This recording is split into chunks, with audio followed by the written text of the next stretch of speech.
अच्छा, अभी जो आपने देखी थी वो किम जो आपको दिखा रही थी पिछली पिछले उसमें वीडियो में, लाइव में, वो ये था कि वो जैसे फ्लास्क बना रहे हैं और कैसे उसको ब्लो करते हैं, कैसे उसको हीट देते हैं।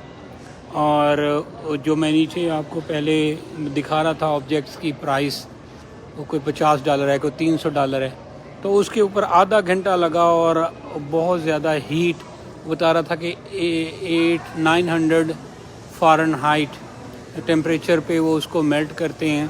और उसको हीट करने में जितना बिजली का खर्च होता है या गैस का खर्च होता है, जो भट्टी वो है, वो एक आधे पौने घंटे तक इतनी फ़ारेनहाइट में उसको हीट अप करना एनर्जी का होता है सिलसिला। अब मैं एक और जगह पर जहाँ पे वो फ्लेमिंग के साथ उसको मेल्ट करते हैं, ये सारे जो हैं थिएटर में ये पेड जो हैं टिकट लेके ये सारा देखते हैं और देखें कि कितने लोग आते हैं, कितना इससे रेवेन्यू जनरेट होता है।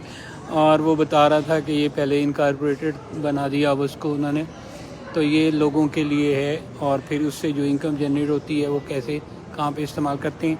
अभी हम आपको थोड़ा सा ये दिखाते हैं, फिर उसको बताएंगे कि कैसे फ्लेम करके उसको मेल्ट करके वो जोड़ते हैं।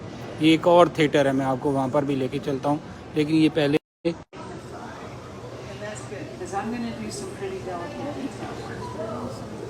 So, welcome to the flame working area. My name's Caitlin. I'm going to make a little sculpture of a fox this afternoon. So I'm starting here with solid rods of glass in my hands, and then that's about a 4,000 degree flame in front of me.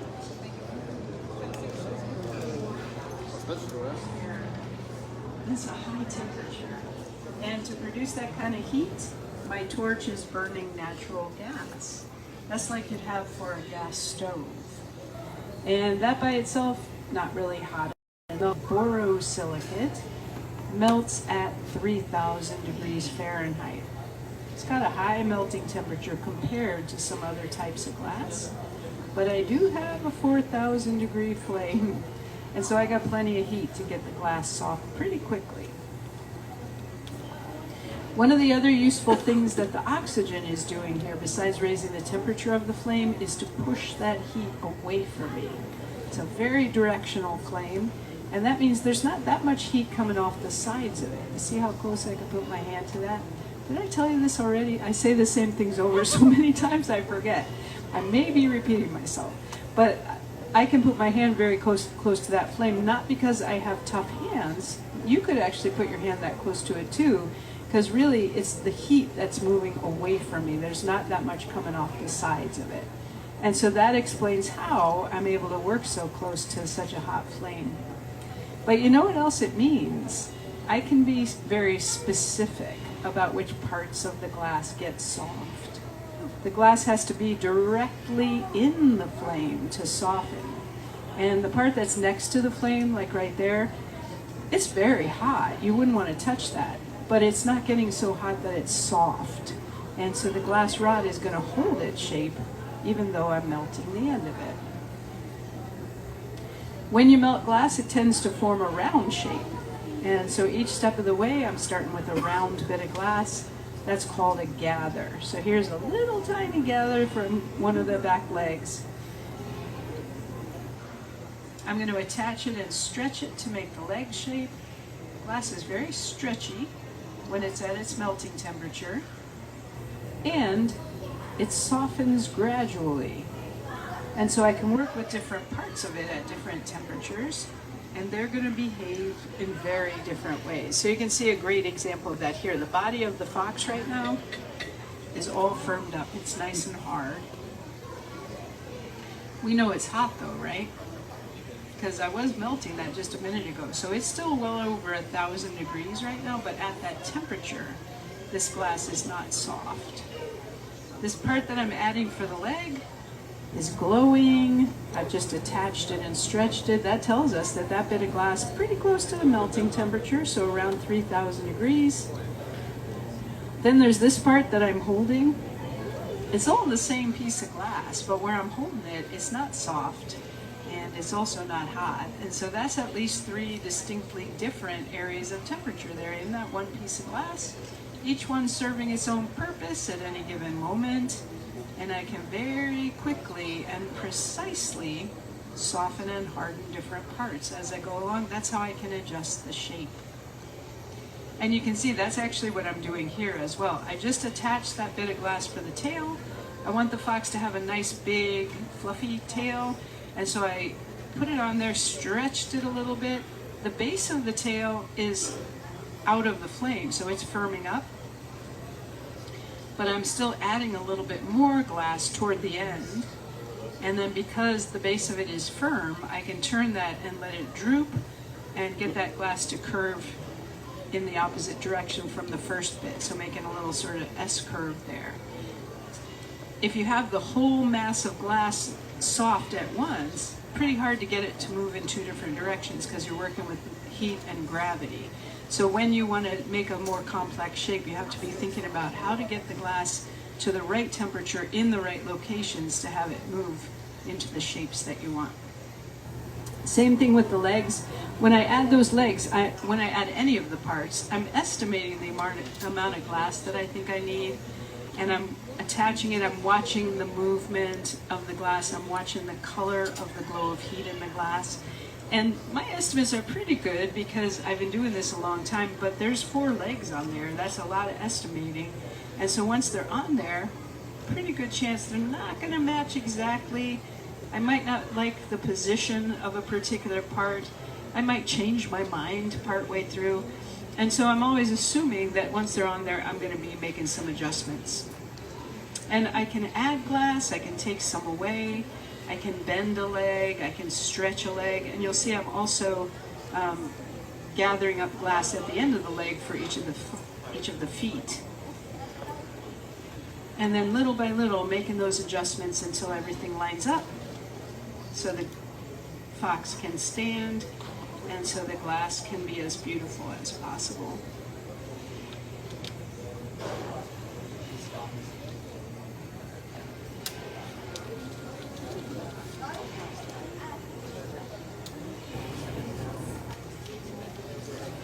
All right, so now we've got 4 feet reaching the ground.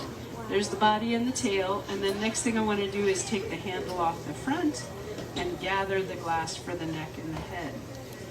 I need to hold on to the fox to do that, and the fox is nice and firm now, but it's hot. It's about 1,000 degrees right now, so I can't grab it with my fingers. Instead, I'm just reshaping the end of this glass rod, and then I can temporarily attach that to the belly and melt the handle off the front. So this is one of the things that I think is so appealing about this technique. The glass rod is my sculpting material. That's what I'm melting to shape this fox from. It's also the handle. Sometimes I'm using it kind of like a paintbrush or a spatula to move the glass around, and the very same piece of glass is going to change its job description from 1 minute to the next. Whoops. I'm going to put that back on there, and in a couple minutes I'm going to explain to you why that just happened, but I need to tell you a couple other things first. So I'm going to melt this off and then gather that glass for the neck. So the handle is and the sculpting material are one, and so you will often see me kind of clean up or reshape the end of a glass rod to get it ready for the next job. Heat doesn't travel through glass very fast, and I bet you guessed that already just watching this. So right now, the fox's neck is 3,000 degrees,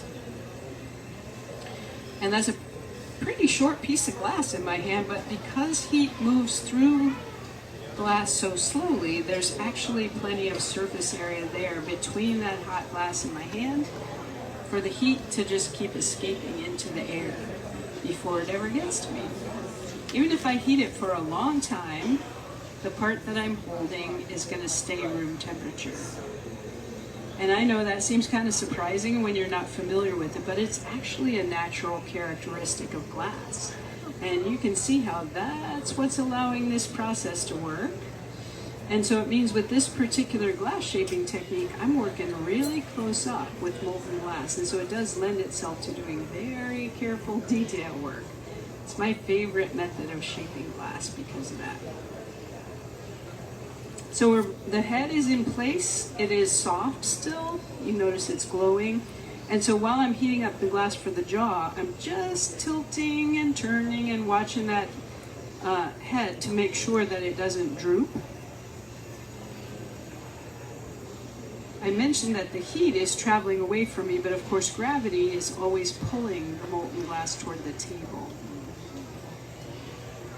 And so you'll see lots of movement as I'm shaping the fox. Sometimes I'm rotating the end of the rod in the flame. That gets the heat evenly distributed.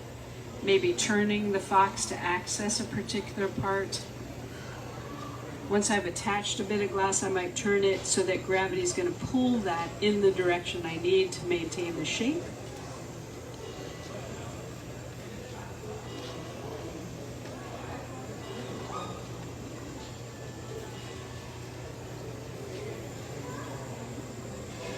There's two types of connections when you're shaping hot glass. One is called a hot seal. And the hot seal is permanent because we get both the surfaces that we're joining hot enough that they flow together. And when they flow together, they become one piece of glass. So it's nice and stable. This is a little bit of black glass I'm going to use for the eyes and the nose. So the hot seal is nice and stable. It doesn't happen automatically though. And so here's something you might not notice if I didn't tell you about it, but when I'm joining two bits of glass, there are several steps to it. I'm heating that black glass, and then I'm heating the spot that I want to attach it to, putting those dots on there for the eyes, comparing them, adjusting them, and then once I'm satisfied with the placement, I'm going to continue heating. And that's the part I don't think you would have noticed. But I'm continuing to heat it until I see that black glass settle down into the surface of the clear. I don't have to melt it until the black is flat. I can leave those eyes mounted up, but I want to make sure that I'm seeing the surfaces flow together, and that's how I can be sure that it's a hot seal and that it's going to stay attached. And I'm going to shape the ears a little bit, and then I'll show you what that looks like.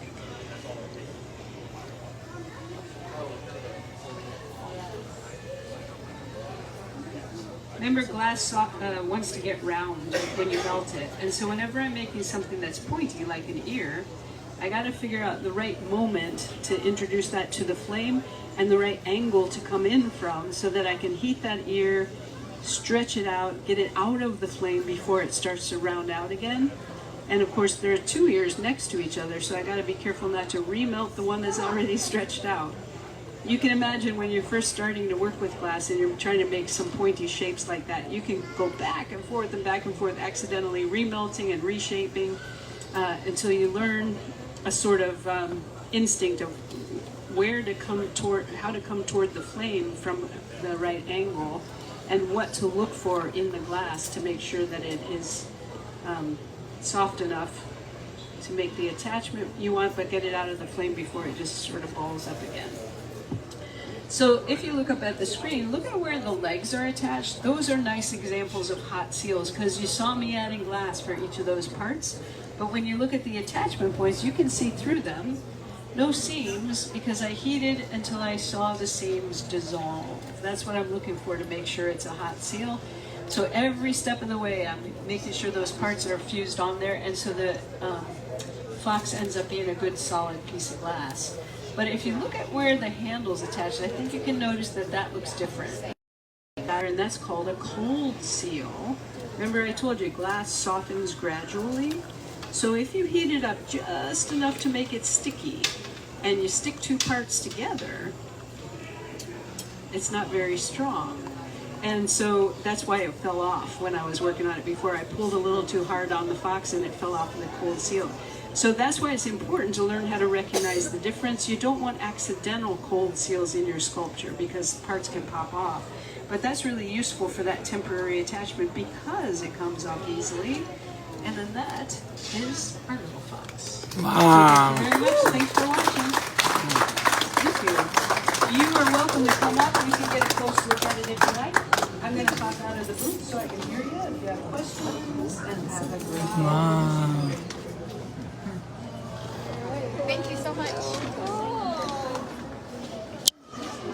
تو ناظرین آپ نے دیکھا کہ کیسے اس نے اس کو melt کر کے 1000 فارنہائٹ پر اس کو میلٹ کیا اور پھر اس کو مختلف آرٹسٹک وے میں اس کو شیپ کیا اور ایک چھوٹی سی فاکس بنا دی، جو میں شروع میں پچھلے والی لائیو میں بتا رہا تھا کہ ان کی پرائس جو ہے وہ $50، کسی کی $200، کسی کی $300۔